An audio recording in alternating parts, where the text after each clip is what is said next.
How are you? Oh my gosh. Did you hear what happened with this AI? So I see you're using the fireflies.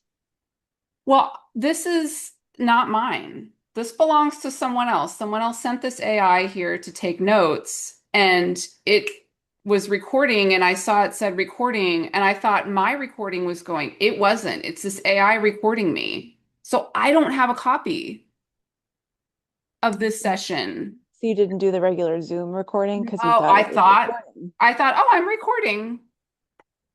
So now I gotta contact Susan Fireflies to get my recording of the first half of the session. So who sent it? I don't know. Yeah, I'm not sure who Firefly's note taker is. Like somebody sent, well, okay, somebody Have you sent an have you AI ever to seen that attend. happen in a meeting? I've seen people use it that are in the meeting, but I haven't seen it come without a person. I'm gonna ask my people in this session, Susan Fireflies, are you here? Because usually they send it in I mean, I have noticed it being sent in their stead. Not That's that, I'm interesting. sorry, you didn't want to talk about No, no, that's okay. That's fascinating. I didn't know that that was a thing that could happen. it. So, It's oh, ATD is such a great resource. I was saying I met Tim Slade at ATD in San Diego, and I was like, "Oh my gosh, you're Tim Slade! Yeah, Hi!" he likes to He talk trained me about in Chicago like back 2018, and that's when like I joined his community a few weeks ago, and I was just like, "Hey, you probably don't remember me, but like we met each other in Chicago. I was like a lot bigger, I was like, you probably don't recognize me, but he was, oh yeah." He's like, "Was I in Chicago?" He sent me one of those Loom video things. He's like, "Oh yeah," Oh, because it was such a long time ago. He's oh like, "Yeah, yeah. I was Yeah, he running sent me one of rackets." those too. Like I commented on something and he responded with like a Loom video and I was like, "You're so nice." Like, That was I dope. Yeah, know. I was happy he did that. yeah. Like And I having think him, he takes the time. He's real too. He's not going to sugarcoat anything. So I appreciate that. I also would say be wary of people who try to sell you coaching. Oh, preying on transitioning teachers can be kind of really, there's a lot of people who offer free things. So research it for sure. okay. I figured out what the problem was when I said I couldn't pause the recording is because I wasn't recording. Oh, really? I saw oh it said no. recording. It says it's The recording. AI was recording. Oh, the note taker. The note taker was recording, and I didn't push my controls down here. So now I have to reach out to the person who sent the AI here to ask her for recording of the session. So if the That's recording is delayed, that is why. all Lesson right. learned. All good. Oh, okay. Happens. Before we do whole group Q&A, got a couple things to share with you. Um, since the last time we met was in May, and it was right before I did a webinar about AI course development. And since then, I have the presentation to share. This is it. I shared the link in the chat so you can grab that. It's got some videos, video demos of some AI chatbots that I've made. And Oh, cool. the other thing I'm sharing, I made a chatbot. Is it this one? No, that's something else. That's my trauma-informed care simulation. I also have made tutors for courses, and so I was thinking about, I really want a way to get students to see that there's a chatbot in this class and feel that it's user-friendly enough to use. So what I did was I created a welcome video from the chatbot, and this is what it looked. You know what? I better reshare because I don't know that the sound is on.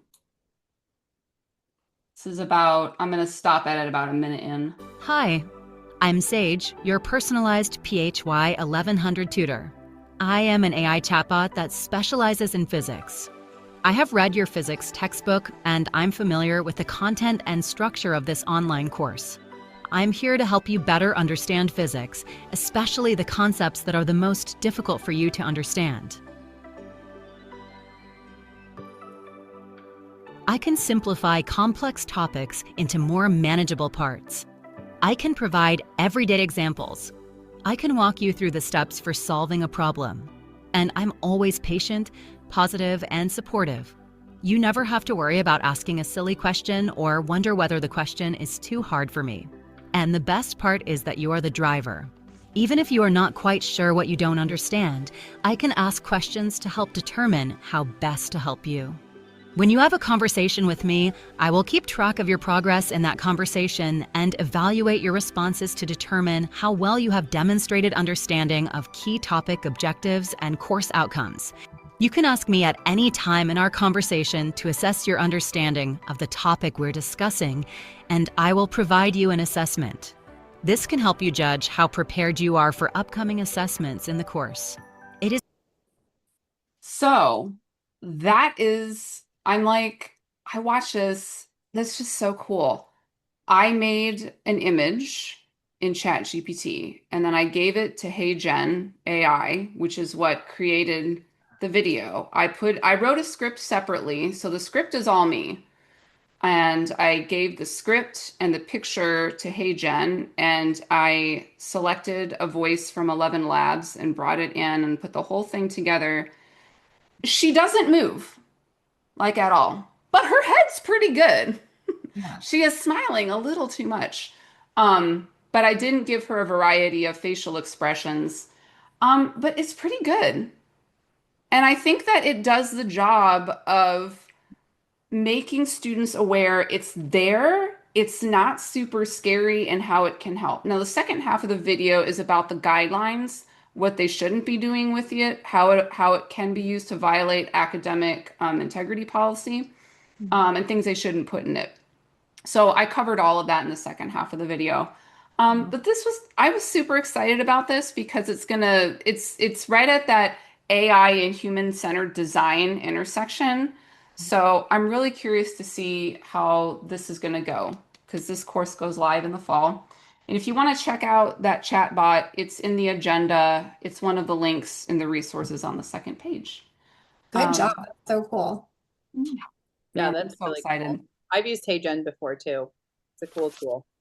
Like I think I can make one of me, but I'm not ready to see that yet. It's fine. Yeah. I'll keep being myself for right now. Thank you. So let's use our last, I think what we got, 7-ish minutes for more whole group Q&A. Any questions for Sarah and Jessica while we're all here together? I have a quick question. I'm Weston Rose here. I had mentioned, I think, to Jessica and our group that I recently finished Idle a couple of weeks ago, and I'm taking a little bit of a break before I launch into my job search journey. And I'm just sort of curious, for someone who's pretty new to this field, and in this particular time where AI is, such a thing, I've been using AI like pretty much everyone else, but what would you be focusing on if you were brand new? What skills would you be focusing on to upskill? That is a brilliant question. I'm still asking myself, what should I focus on right now going forward? I think if I were brand new, personally, I would focus on building my portfolio, and putting in high quality samples into my portfolio. And if you have that already, I would focus on networking. I mean, if you're not ready to apply for jobs yet, I feel like applying for jobs is more than just selecting apply on the screen. It's about building a network and looking at what other people are doing and how they're using AI, commenting on it, asking questions about it, leading into that. And I think that will kind of like roll you into, the job hunt. And I don't know, that's what I would focus on, is just making sure my portfolio has really high quality samples, and just enjoying the networking. Because sometimes it can be overwhelming, but if you do a little bit each day, like Monday, Wednesday, Friday, I'm going to, from 10 to 11, I'm just going to get on LinkedIn and look around and play around and not overwhelm yourself. That's kind of what I would focus on. Yeah, I agree with all that. And I think if I had to go back and do it again as well, I would also take some time, and I'm sure Idle covered this, but I would take some time and understand like the process of instructional design, like what the stakeholders are, what a subject matter expert is, what storyboarding is. I remember in one of the interviews, the interviewer, like the second person I interviewed with, they asked me, "Do it? I storyboard?" And I was like, "Yeah, I use like a pen and paper to storyboard." But in the instructional design world, storyboarding is a big deal. You use PowerPoint or Word docs, and like I didn't understand what that was because I wasn't an ID. But just like those little things, like maybe watch a video like what is a day in the life of an ID like, or ask somebody, what do you do on your day to day, and just those little details could be helpful because yeah, I did get stuck in that interview and then I didn't get the job. So Yeah. And kind of piggybacking off of what you said is, the process of designing, like taking a chunk of content and breaking it down, how you interact with the subject matter experts, how you kind of put yourself out there. I think you find like investigating tools that can help you in that process. So rather than just doing like a Google Doc and a storyboard, well, I use Miro. Miro is a really great way to mind map, and it makes it more visual. And so that can also set you apart because that showcases your design capabilities because you can set Miro up to be visually appealing. So you're not only showcasing your storyboarding on Miro, but you're showcasing your graphic design skills. Like you can make it step outside of the box a little bit. So there's different like strategies you can use, and that's a lot helpful. That's very helpful for at least my stakeholders is getting onto Miro and having one spot they go for all of my storyboards. And they have a lot of different really cool features on Miro that they've added. And Mural is another one too. Mural is very similar to Miro. So say that 5 times fast. You probably will get messed up a little bit. Thank you. So when you say you go and have specific time for LinkedIn, is that like staying within like your network, or are you actually looking out, like searching up different IDs or people specifically in your field and like cold calling? Or are you generally staying within the people that you've met through? Oh, no, it sounds creepy, but I definitely go on and I just look at people's profiles and I connect with them. If I find their portfolio looks really cool, or maybe they're posting a lot about a topic that I'm interested in, I just connect with them. Okay. So I'm going and I'm even part of like learning and development groups on LinkedIn. They have like groups for professionals. You can go. They have a storyline group, and then you have people in there. It's like doors. I picture LinkedIn as like door 1, door 2, door 3. Where Yeah. do I want to go today? So yeah, it's a little bit of everything, and I think the more connections you have that are tied to your industry is never a bad thing because you can always learn something from someone. And I always make sure I add people who are professional. I don't really like Yeah. to get into like personal stuff on LinkedIn. So yeah, that's kind of what I focus on. Okay, cool. No, thank you. I've also been starting to post more like blogs on LinkedIn whenever, like once a week. I haven't done it in a few weeks, but I try and like find a topic that I'm interested in, like brain science or learning how the brain learns. And I do a little bit of research and I post something, and then I get people interacting and adding thoughts to it. So it's just a really great way to learn and learn more about yourself and keep making sure you're more relevant, keeping the relevancy of the trends, doing that research and posting your thoughts on LinkedIn, adding like a poll to engage your followers, pick their brains. What do you guys think about this? And I think that more engagement will come when you have more people that you're consistently networking with on LinkedIn. Okay. And a quick question, Jessica, I think you mentioned like in our discussion, you had thought about doing like the YouTube channel possibly on the side or later.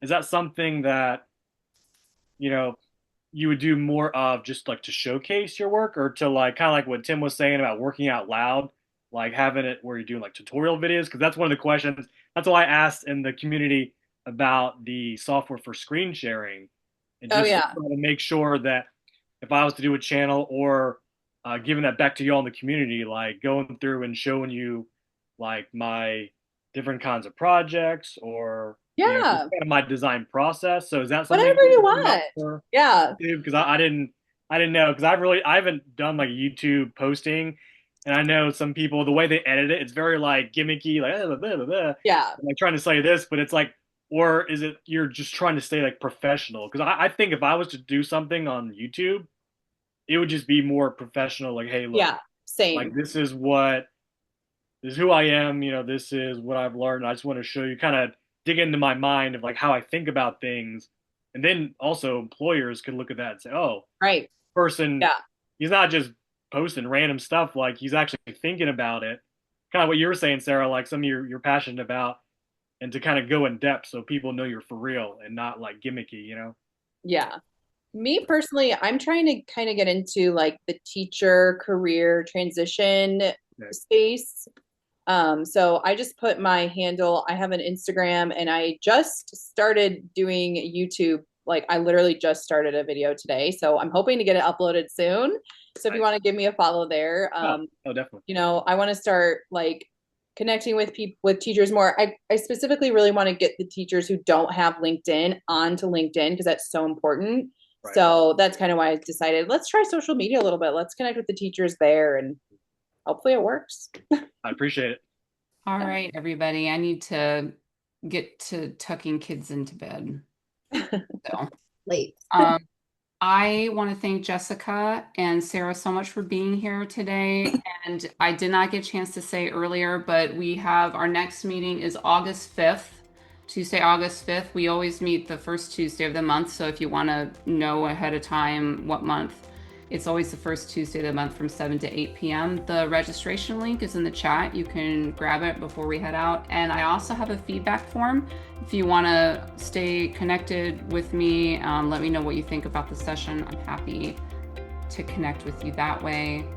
And we might be a little delayed on getting the recording out, but it will come out. So thank you so much for being here, Jessica and Sarah. I so appreciate you. Thanks. It was so much fun. You'll probably see me. Thank you guys so much. I hope we can connect on LinkedIn and chat more there. Yeah, likewise. Thank you for having me. It was fun, honestly. Thank you. Have a great This was night, fun. everybody. Bye, Thanks guys. to everyone. All right, bye guys. See you later. Thank you.